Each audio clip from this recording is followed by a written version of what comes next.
Hello everyone! Ako nga pala si Janet Moreno, laki sa hirap pero may malaking pangarap. For today's video nga, alas 6 na ngayon ng umaga guys at papunta nga ako sa aking trabaho.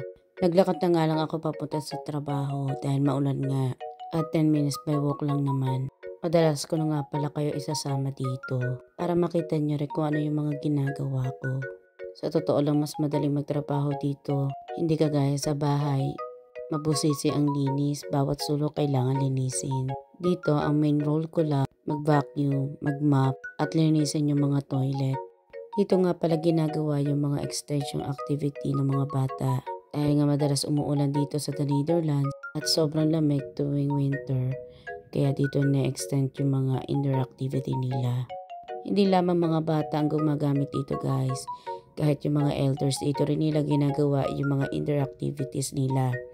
Tulad ng pagsusumba, badminton, kahit nga choir dito rin ginagawa. Minsan nga may mga event din dito tulad ng boxing, concert at marami pang iba. Pwede nga palang rentahan ang building na ito tulad ng wedding, birth at iba pa. Kompleto nga pala dito guys. May resto bar. Pwede ka magpika-pika dito kasama ang kachismisan mong marites. Oo nga pala guys, ang building na ito kaya mag-accommodate ng 800 to 1,000 people. Kaya nga madalas dito ginaganap yung mga big concert. Pero hindi lamang ako ang naglilinis dito guys. Yung mga minor lang na pwedeng linisin ako ang naglilinis. Pero yung mga sportan mayroong ibang tagalinis. Dahil mas mabigat ang trabaho yung kaysa dito sa ginagawa ko. Malalaking machine kasi ang ginagamit doon. Alam nyo naman ang height ng person. Pang Pinay talaga. Dito nga pala nag-gym ang aking anak. Every Friday nandito rin kami ng aking anak. Kung tatanungin nyo ko kung magkano ang rate ko dito, iba rin ang rate ko dito guys. Hindi kagaya sa bahay. Oo nga pala guys, yung apartment na nililinisan ko, siya rin po ang nagmamanage dito. Bali, 3 nga pala yung resto bar niya at ang school center. 2 minamanage niya ang nililinisan ko. Yung isa nga pala, medyo may kalayuan, kaya hindi ko na yun nililinisan.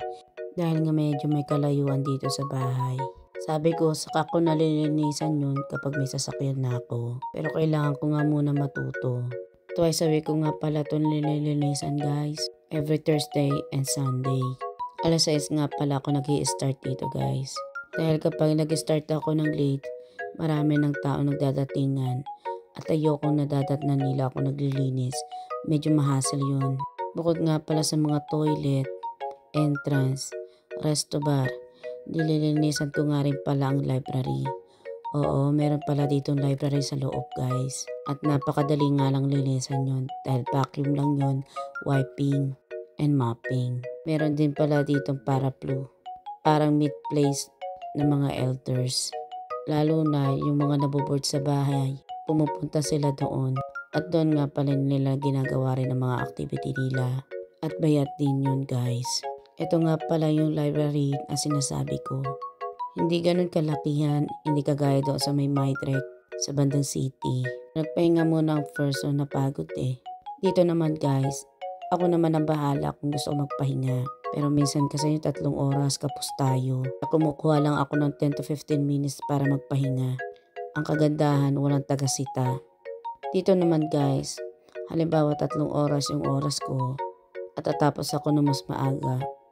Counted pa rin yun na 3 hours. Pero madalas, kapos pa rin talaga ang 3 oras. Kulang pa minsan. Kaya binibilisan ko na lang minsan ang linis. At minsan, madalas, minimaintain ko na lang para sa susunod madali na para sa akin. Medyo hassle lang pag every Thursday. Yun kasi ang mga datingan na maraming tao dito, unlike sa Sunday, sarado ito, kaya solo ko. Hindi tulad ng Thursday, pag 9 AM na guys, kailangan tapos na ako sa resto bar. Yun kasi ang opening, dahil marami na nagdadatingan at nagkakape. May bilyar nga pala dito. Yung bilyar pa lang nila guys, walang butas. Kailangan mo lang pag-untigin yung 2 bola, yung puti at yung ibang bola. Kakaiba nga, hindi ko alam paano laruin yun. Madalas yung mga pensionados ang gumagawa nun dito. Ika nga wala na silang ginagawa sa bahay.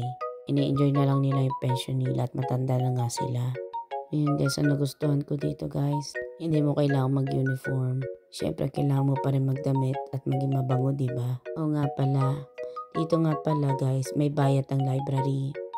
Pero kung ang anak mo ay 1 year old to 18 years old, libre po nila magagamit ang mga libro dito. Pero kapag adult ka na, kailangan mo magbayad kung manghihiram ka ng libro. May annual subscription naman kung gusto mo. Pero depende kung anong abonnement ang gagamitin mo.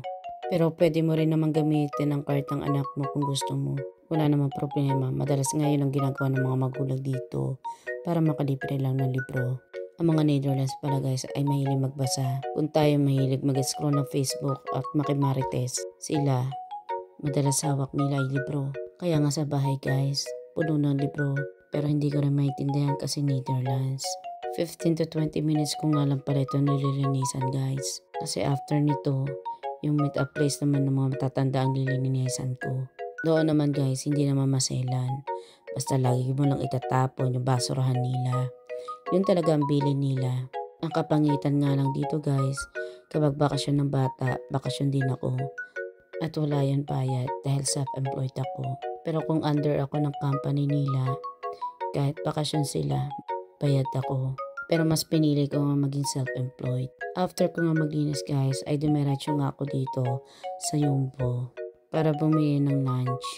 Dahil 3 address na naman tayo for today. At maghapon na naman tayo nakatoy at maglilinis. Tinapay lang naman ang bibilihin ko guys. Sapat na yon para sa aking tanghalian. Dito nga pala may croissant.